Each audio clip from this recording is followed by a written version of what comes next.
Oh, no divisions, you say. The SEC wants to be the ACC so bad. We're going to talk about how the SEC is doing away with divisions in 2024 compared to what we've got going on with our no division structure, and who else in the Power 5 scheme may need to try this no division thing when it's all said and done. All of that on today's show. You are Locked On ACC, your daily podcast on the Atlantic Coast Conference. Part of the Locked On Podcast Network, your team every day.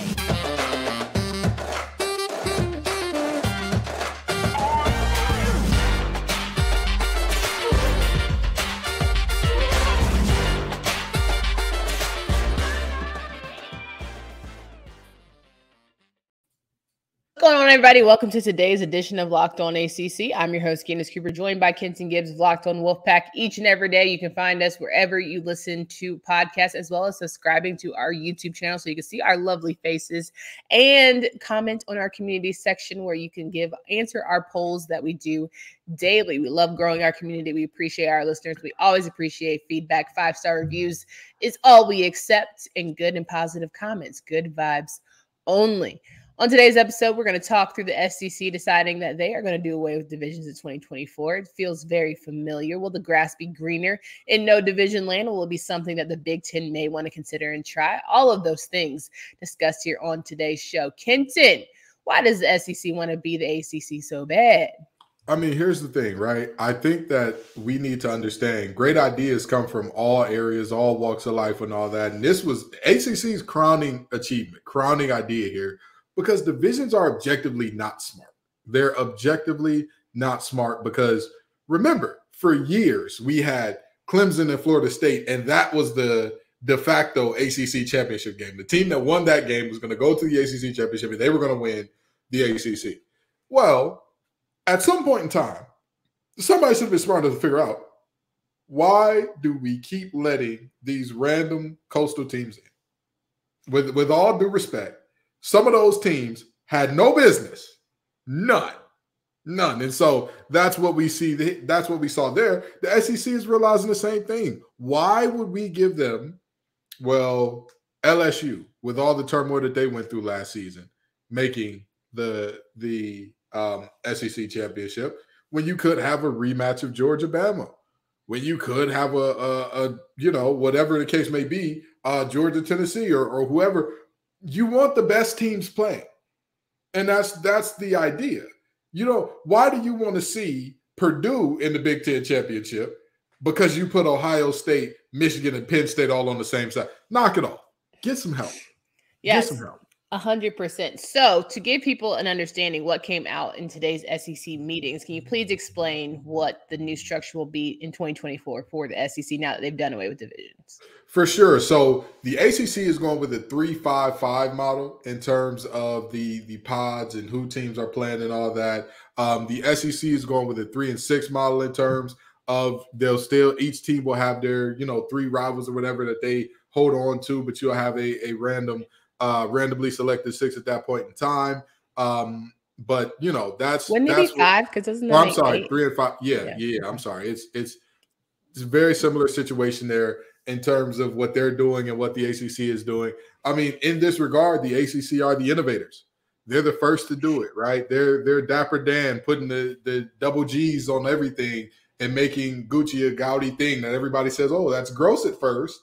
And then everybody would have dressed like Dapper Dan. Everybody would have dressed like they're from Detroit in the 80s. That's how these things tend to work out. And that's what the ACC has done here. The ACC did a great thing in getting rid of divisions, an absolutely amazing thing in getting rid of divisions. And naturally, just like with any other thing, it's a copycat league. They say in football, basketball, whatever, NBA, NFL, whatever you want to go. It's the same thing here for these conferences. It's a copycat game. These teams or these schools, these divisions or conferences are looking around and saying, well, why would we put on this terrible school against this school that's going to be a national champion when I could put on this team that's going to be a national championship and the team that's barely going to miss the playoffs if they lose this game? Yeah, I think it always boils down to follow the money. Like, what's going to get us more excited? A Bama-Georgia matchup, a Clemson, and this year potentially Florida State matchup. I think it's like you follow the money, what's going to get you most ratings. Your ACC championship is going to be high-flying and one that's going to argue and make a case for whatever team eventually makes the college football playoff, because I'm believing for one this year. I'm believing for at least one. But can I tell you this? Sure. I tell you this? All of the teams from the weaker divisions, now all of y'all got an extra incentive like the world has never seen, right? The Big Ten West, the Coastal. Let's talk about the Coastal. And now you have called me a Coastal hater. You have said that I have dressed the Coastal down on this show. And yeah. Well, Drake, if you're the top 5 pick, next 15 years of somebody franchise in your hands, baby, it's time to roll. Graham Barton, Mr. Graham Barton the Duke. If you're supposed to be one of the best tackles in the nation, Riley Leonard. If you're supposed to be one of the best, go show it. Go show Pitt, Phil. If going home is what you needed to do, and that homecoming is going to end with an ACC championship to tell all the Atlantic teams, put that in your pipe and smoke it. Go for it. This is the year to make it happen. This is the year to show, us Coastal teams weren't just some bottom feeders who only look decent because we went against each other a lot. We are here. We're going to make a statement. And again, that applies to all of these teams across all of the conferences. If you're in the SEC West, if you're in all of these different things, all of these different places where they're saying, oh, y'all don't quite got it. If I'm a coach, I'm showing that to my team saying, okay, now they said that the ACC championship will be in the Atlantic for the next 15 years or whatever, because the only time we won one was in the midst of COVID, in the throes of COVID or whatever the case may be. They said that's the only time we won. So what are y'all gonna do about it? Last time I checked, we here in Wahoo Land, we're on the Coastal. That's what's going on. That's a terrible example, first of all. I'm just saying. I know. Virginia has a million things to say in terms of football that they coach can show. So I'm just saying. Appreciate the sound off. Let's reel it back in. You talk about how one person cannot be for a full team. Drake May can do all that he wants in this lifetime, but if the Carolina doesn't find a defense, then they're pretty much speaking to the abyss. I think that if Clemson, right now as it stands, Clemson and Florida State would be in the championship matchup. I think that, again, it bodes well for where you follow the money, who's going to bring the most excitement, the most flash. Now, if we're talking about a Coastal team that could argue itself into the conversation, maybe this is the year that Mario figures it out. Miami could be that program because they have the dogs. Is it something that Mike Norvell, if you emulate just giving it time and patience, that Mario can do with the Hurricanes? Tyler Van Dyke is not a scrub quarterback. That defense is still pretty sound last time I checked. So if we're talking about a Coastal team that can, ruffle some feathers, I certainly would put them in the conversation. But that's my point. And that's the thing. It's not about which Coastal team. It kind of is. If you're a Coastal coach, copy and paste. If you're Matt Brown, if you're Mario Cristobal, if you're Tony Elliott, if you're Pry and them are Coastal too. No, Virginia Tech is definitely Coastal, right? Help us, Jesus. Yep, they are. Yeah, so Virginia Tech, if you're Pry, you got all of y'all. Let's not copy paste for No, it's sorry to cut you off, but it's not. It's not the same speech. I don't know why. I don't know why it'd be different. What do you mean, Kenzie? Okay. Of course, each team has their own things, right? Like Miami could say, now every year they tell us we got all these ball players, we got all these first rounders, we got all this, but we can't get it together. Of course. North Carolina could say, oh, everybody's saying our defense ain't about it. They saying the offense, they know what they're going to do. Well, guess what? Offense, y'all still got to go prove it in defense. Well, let's show it. Show me something. Of course. Pry could say nobody believes in us to do anything. Pry and Elliott can both say nobody believes in us to do anything to piss a drop. Narduzzi could say, last time I checked, we were the men in these Coastal streets. We were the last ones to win a championship out of the Coastal, and nobody is giving us a chance under God's green earth. They saying that believing in us is like believing in somebody to take on hell with a water gun. And last time I checked, the Coastal, when you want to win a championship, runs through Pitt. Every coach has a little different, but it can still be the same message of everybody thinks that you are nothing. Everybody thinks that you have no shot because the conference or the divisions have been eliminated. Let's go shock the world. You use that everybody term lightly, real too strong there. And also maybe they had the gun that they have in hell is a bazooka. Who knows? Make a fast break to FanDuel during the NBA playoffs. It's all that time. We know that as we're recording, the Denver Nuggets and the Miami Heat are battling in action right now. New customers can get a no-sweat first bet up to $2,500. That's $2,500 back in bonus bets if your first bet doesn't win. There's no better place to bet all of the playoff action than America's #1 sports book. FanDuel.com/lockedon is there for you right now with a no-sweat first bet up to $2,500. That's FanDuel.com/lockedon. FanDuel, official sports betting partner of the NBA. Rocking and rolling with Kenton Gibbs here. We are talking through the SEC deciding to do away with divisions in 2024 and how all of that, kind of triangulates because ACC is the standard, right? We get so much flack about the ACC. A lot of people talk about the fact that, we pale in comparison and all the things. But at the end of the day, we're testing something out in the present that eventually the SEC will catch on. Do we see this in 2025 for the Big Ten? Oh, absolutely. Absolutely. Like you said, follow the money. Which matchup produces the most money, right? Well, what's the most viewed regular season game in college football nearly every year? Michigan, Ohio State. Bada bing, bada boom. Who would have been the top two teams in the Big Ten last year? If they would have played, what would have been the conference championship if they would have said first best, second best team? What would the conference championship have been? Michigan, Ohio State. Bada bing, bada boom. You got the solution. Now, the only unfortunate part about that is, and this is only for that rivalry, is that they play the last game of the season every year, and then you could potentially see each other in the conference championship as well, which means you could see a couple years back to back of like the last two games of the season being that. But guess what? Who cares? Nobody can get enough of that rivalry. And guess what? In the ACC, we're going to see some fun things here as well. And I'd love to see that be the case. But, I doubt it because Florida and Florida State play last game of the season, regular season, correct? South Carolina and Clemson, last game of the regular season, every season. So the chances of us seeing that back-to-back thing, the ACC already worked that out. We already, we already got that. Y'all can try to be us, but you ain't us, that type. 100%. And with the Michigan-Ohio State action, not only would you play the last game of the season, you also could play in the championship, but then you also could face each other in college football playoffs now, the way it stands. And with us expanding to a 12 gambit, Russian roulette style, last of the best, all the things, that's even more likely. So I'm wondering how, you talk about injuries, guys giving their all in rivalry matchups and all of those fun things. How effective will it get watered down? Right? A Michigan-Ohio State end of year, great. Potential championship, cool. At some point, all right, enough. Absolutely not. You are, and I'm not saying you as in Candace Cooper, if you're a fan and you believe that any of these rivalries will be watered down because of that potential, you don't understand how deep some of these rivalries go, how deep some of the hatred goes between some of these fan bases. You do not understand. And let me ask you this, right? Let's just say that NC State and UNC were in the last game of the season, regular season, they play each other, and then they go play each other in the conference championship. Do you think anybody in the state of North Carolina would be like, oh, this is gross. I did not want to see these two play back to back. It's going to be World War III in North Carolina, in Central North Carolina in particular.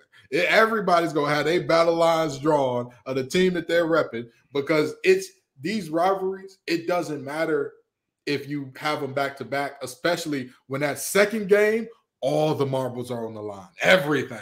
You playing for the big shebang. Oh, you better believe it, baby. There's nothing better in college football and in sports really than having these rivals go at it with everything on the line, more than pride, more than just it's like seeing Duke and UNC in the Final Four a couple of years ago, where it was like, oh, this is Coach K's last stand, and da-da-da-da-da. It's more than just it.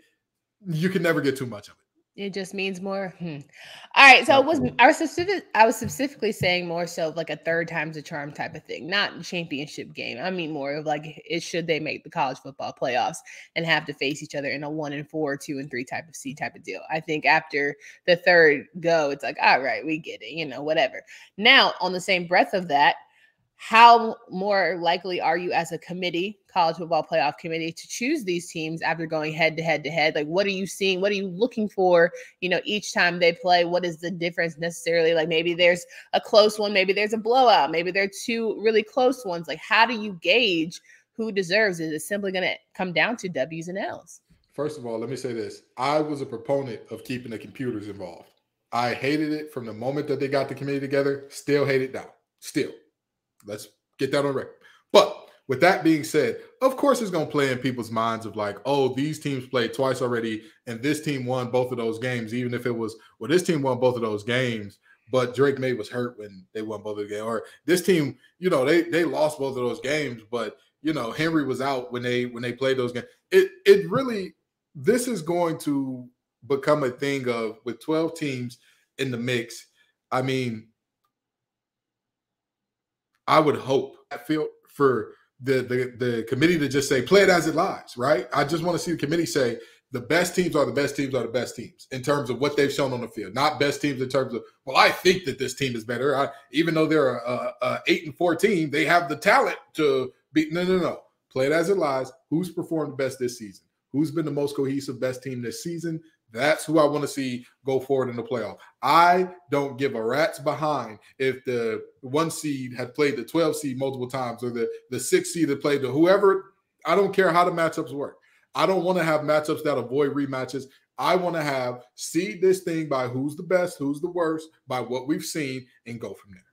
Well, it almost makes me go back to my point of follow the money of what was the TV ratings during each of these matchups. Is something that we want to see more of. We know certain fan base, certain networks, NBC, ABC, all the things are there. Is that market more likely to watch the station, or do they have that available? You have, things like ACC Network that are sometimes few and far between when you have to fight Comcast and like Bailey Sports and all that stuff. And so it's just very interesting as you talk about the human side of that committee versus the metrics and the numbers, how they'll eventually, place these certain teams as our college football playoff expansion continues. Oh, absolutely. Absolutely. But again, I want to reiterate, the ACC is the innovators. We are the originators. We are the ones who, when everybody else needed a way to go, the ACC said, follow me. I know how to generate some revenue. I know how to get more eyeballs on your championship game. If you tired of your director dancing all in the videos, having terrible teams out of one division in the conference championship, come to the divisionless side. And that's what these conferences are now doing. All right, so as we bring this home here, clearly the SEC is following the wave of no divisions. The Big Ten certainly might be up next. And, there's been a lot of talk about trying to emulate the NFL. We're pretty much in that sort of state now. We're free agency in terms of NIL and transfers and playing right away and all the things. But, NFL has divisions. They do have, these sort of things where they break it up. You play the same teams and all the like. Now, as we're looking into realignments, figuring out who's going to be the best of the best, creme de la creme of joining, certain Power 5 conferences, if there's even Power 5 when it's all said and done. Could you see a world where we have an NFL-style division in terms of just regional breakdowns, and we just play one big championship for all, or even a 12-team college football playoff and play for a national championship that way? I mean, that's how it should be, but I will say this. The difference between the NFL and college football is the gap. Every level of football you go down, the gap in talent gets bigger. So the worst NFL teams are realistically 2 to 3 players, or really 3 to 4 plays away from having an entirely different season 9 times out of 10. What do you mean? Alabama Crimson Tide can't beat the Jacksonville Jaguars? I mean this very respectfully, because I remember when people were saying that a few years ago, and they were like, "Oh, the winless Browns could definitely get beat." I am ACC fans. I need y'all to understand this, because this is very real. This is not a joke. This is not for kicks and giggles. There is not a really good amateur is generally gonna be a bad professional. Okay. So what do I mean by that? If you look at most rookie of the year stats in the NFL, NBA, etc., you would see like, oh, that player might make an all-star game. They might not. That player might make the Pro Bowl. They might not. Probably not making an all-pro team. There's a reason for that, right? Mm-hmm. Like this. So with that being said, the talent disparity is too big between the best and worst team. I go back to that game where it was Georgia Tech Clemson, and Travis Etienne had, I want to say it was like 7 or 8 carries for 200 some odd yards, and most of them were between the tackles. Like, that is objectively how bad the talent disparity can get from the best team to the worst team in a given conference. That's in a given conference. So with that being said, it's not the NFL. The NFL has divisions, sure, but the NFL also has a setup where every single player is objectively a professional. Every single player, or not every single player, but a majority of the players that you're seeing for a lot of the game, their kids probably won't have to work. Their kids will not have to work if they don't want them to, type deal. Like, that's the reality of what we're looking at. So it's a different ball game than college. So how do we make it or get to a space? Is there even a space, given how many teams there are in a Power 5 level, given the fact that a lot of these, revenue generating sports keep the lights on for these non-revenue generating sports? And how do we avoid really weeding out the non-good teams or allowing them not have the same revenue types of opportunities for these top dogs here in the college football world? What do you mean by how do we weed them out? What do you mean? How do we avoid weeding them out in terms of okay, if you're a Big 12 school, you're not as good as the Alabamas and Tennessees of the world. How do we not have this division, or what does the world look like for the NFL? We said that it wouldn't work. What does it look like for college football that's trying to emulate a similar NFL experience? Oh, okay. I get what you're saying. So I think that they've got the right answer with conferences just without divisions. Because, objectively, within a conference in the NFL, there's only, or within so each conference, NFC, AFC, you have the different divisions inside of there. So yes, you do have a situation where a 7-9 team can get into the playoffs and a 10-6 team is at home, because yes, that's possible, but that's the exception, not the rule. That's not like the average everyday, hey, this is just what it is. And again, even if you look at the difference between a 7-10 and 10-17, 9 times out of 10, you could say if 3 kicks go 5 feet to the right or 5 feet to the left, those teams just switch positions in terms of what they had on the season. So it's generally not the same for college, right? You don't look at Virginia Tech last year and say, oh man, they were 3 plays away from having the same season as Clemson last year. Yeah. You're objectively not telling the truth there. That's objectively what's going on. So, I think that leaving it how it is, letting it, playing it as it lies at the moment, I think they've come up with the best system that they can find for the time being, and let the good times roll with that. Certainly. Well, I think it's going to be a very interesting season. The ACC certainly is the divisionless guinea pig, and how it sort of irons itself out.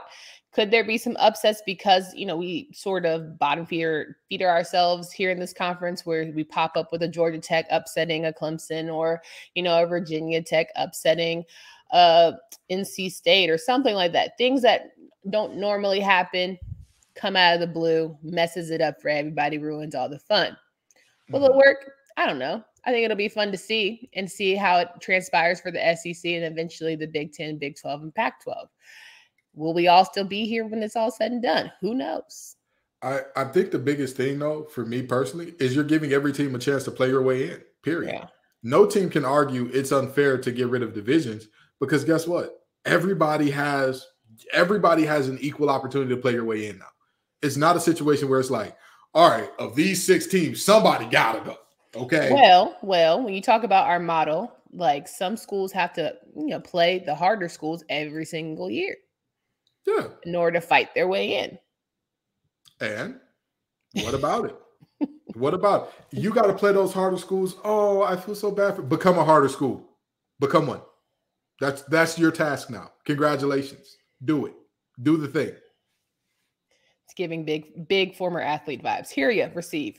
Basically, suck it up, Buttercup. Got it. Absolutely. Tough titties fed the kitty when the milk went dry. You better figure it out. Y'all better find a way to look at each other and say, hey, we got to play Clemson and Florida State every year. Oh, man, that's so tough on the – oh, well, become Clemson. Become Florida State. And this is what I want to tell people who are like, oh my God, these dynasties are infallible and they'll be great forever. We literally just saw Florida State not be good for what was it? 6 years-ish? Sure. 6. Like, what are we doing here? Clemson, if you go back about 15 years, they are not the Clemson we know today. Clemson, when Taj Boyd stepped on that campus, is not this Clemson. They will not be good forever. Boston College will not be bad forever. Virginia football will not be bad forever. All of these teams, Syracuse, NC State, UNC, none of you will be who you are forever. Go out there and be the better team if you want that championship. And if not, congratulations. You'll continue to languish in mediocrity or poverty and never winning. Congratulations. And let me not use poverty so loosely. You'll be stuck in a poor record. You'll be stuck in a poor record. Because I don't like calling teams poverty, but you'll be stuck in bottom feeder mode for a long time if you choose not to fix it. Everybody's got a shot now. Sure. Let's not weep for conferences who make $600 million and spread it evenly. So I think they'll all be fine at the end of the day. Mm-hmm. We've got a lot to cover here in this offseason. As a reminder, it is June. So we got 3 episodes a week. And we want to make sure that you catch up on all of our latest. We have a whole playlist on YouTube where 2023 football schedules get you ready for what will be a really fun ACC kickoff. You can know and figure out what these team schedules are. We will do full, okay, here it is, maybe short burst episodes of this is Clemson. This is Boston College. This is Pitt. We'll remind you of what you should look forward to as you head into the season and prepare you in a correct way. If you want to talk about recruiting and, of course, you know, the different lineup changes that are happening in the college basketball world as more teams, we saw Judah Mintz decide he's going to come back to Syracuse. Praise God. He knew better. Now, he knew better, right? We saw a bunch of guys decide that they were going to pull their names right out of that hat. So we'll talk about that coming in the rest of the week. So make sure you catch up on all of our episodes. We love the feedback on YouTube. We love the feedback on our Apple Pods and Spotify. So we just really appreciate y'all for holding it down with us in this off season and thanking you for allowing us to take a little breather here and there, but we'll certainly still bring you good and explosive content as well as our community page. So make sure you check out our polls each and every time that we drop an episode. For Candace Cooper and Kenzie Gibbs, we hope you have a great and safe weekend. Until next